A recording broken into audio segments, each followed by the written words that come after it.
Question really was that, as you mentioned, that you cannot see the Lord using your material because it's God isn't material. You cannot see them using your senses, which you use to see material. But you also say that we should be aiming to see God. So, Yes. Okay, wonderful question, Abhijit. That's a beautiful question. Can I ask you to go to slide 9? Can you move to slide 9? It helps all of us to try and understand this concept. So that's the challenging bit here. As to, we are saying we can't see him, but still it says you have to see him. Okay, so in that figure, what I have showed you is you have the soul, that is non-material. The soul is covered by material coverings, the subtle coverings and the gross coverings with which it interacts with the external world. There are two types of indriyas that the Vedic philosophies talk about. So there is something called the non-eternal indriyas made of matter. So that is your eyes and your nose and your mind that is made of matter. Whereas the Jiva Swarupa, which is non-material, itself has got its own eternal indriyas, as we call it.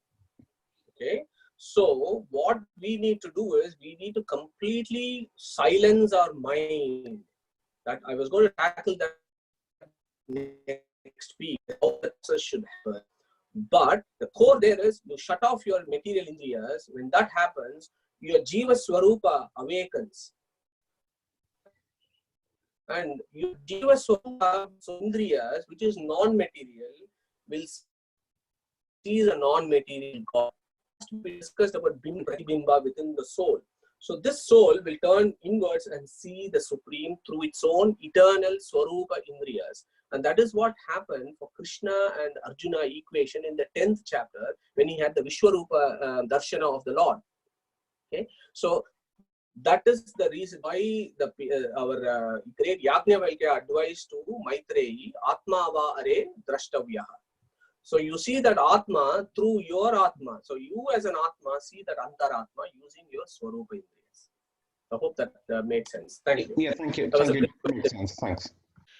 HinduKnowledgeAcademy.com will celebrate Vedic culture and present its philosophies to the modern Hindu in an accessible format.